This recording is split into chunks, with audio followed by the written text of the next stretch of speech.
Ladies and gentlemen, it is Mike Voorhees with the 330 to go high school football show, back at it again, season 3. This time we are talking with West Branch Warriors head football coach Tim Cooper. Coach Cooper, welcome to the program, sir. How are we feeling tonight?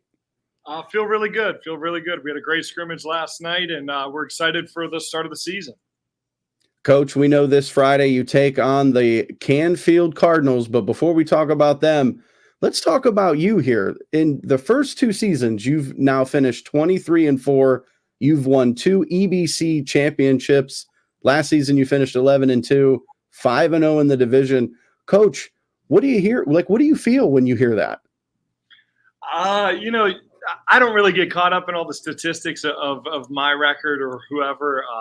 It's all about my passion for coaching the kids that are at our community and our school, and then my passion for the game of football. But I've got a great staff behind me, and without those guys, we would be nothing. And then we've got great families in our community, and really, you can't do it without great players. And we've had great players over the last couple of years. So really, all the credits goes to those guys and the work that they've put in over the last couple of seasons. Well, we know you guys are the 330 to go high school football show game of the week for week 1 as you take on the Canfield Cardinals. Coach, they've had your number. What is the message to the Warriors this week as you guys get ready for battle on Friday? Well, I think our kids have had that point of emphasis. They've had our number the last 2 seasons. They kind of gave us a beatdown last year, and we lost a close one at home 2 years ago. So they definitely are motivated. A lot of these kids have played the last 2 years in those games. So our senior class is what they want to do, something they haven't done yet, and that's beat Canfield. Obviously, we have a lot of respect for their program and all the things that they've accomplished over the last several years. Even with Coach Ignazio stepping in, we know that the program is going to continue to have great tradition. So, we're going to give them the respect that's due, but our kids are hungry, and that started, really in December when we started our off-season lifting and weight room conditioning. Is that they've been breaking on beat Canfield. So it's definitely been a point of emphasis that we've wanted to have since the beginning of the off-season. Well, before we had a chance to speak with you earlier, we spoke with Coach Ignazio.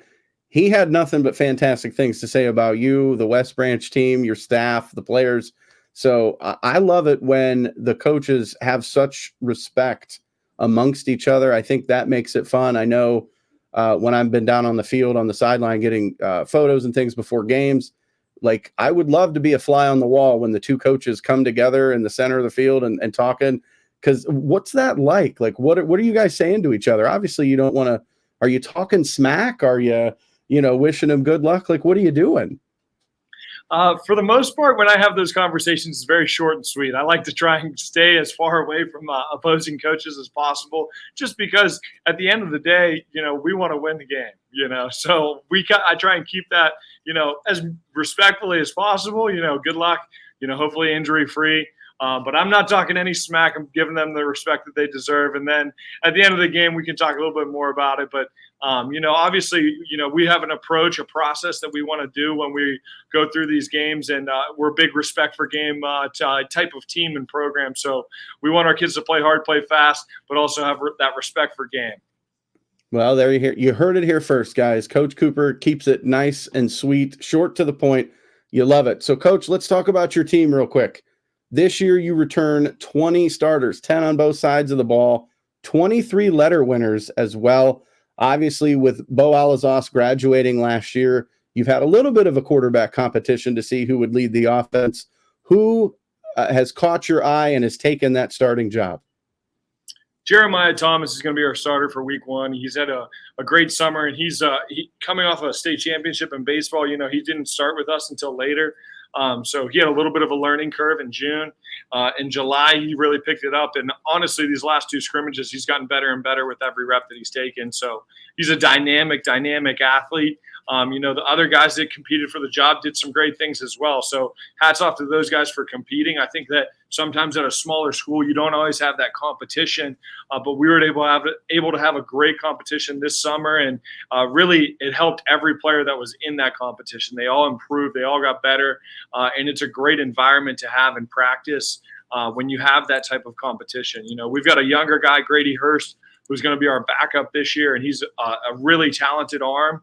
And there's some times where he might be getting some reps in some meaningful games because of his talent as well. So JT's going to be our guy, and he's going to do some electric things on Friday night, and I can't wait to see it happen.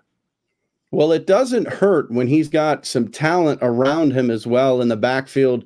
He's got Boston Mullinax over 2,500 yards on the ground in the last 2 years. He had 19 touchdowns last year. And then you've got wide receiver standouts, Joey Jackson and Anthony Perry. What is that? Does that help you when you have those playmakers on offense? Does it hurt that you only have one football and you got to try to spread it around? No. Our kids are really selfless. They trust the process. They trust our system.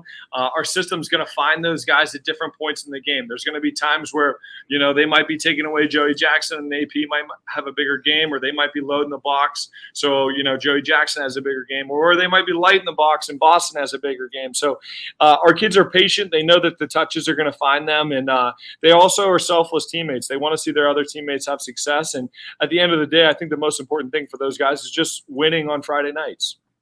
Well, if we talked about your offense, I think the defensive guys are going to get a little upset. So we've got to talk your defense as well. I mean, last year you guys forced 28 turnovers. You had 4 shutouts in your last 6 games.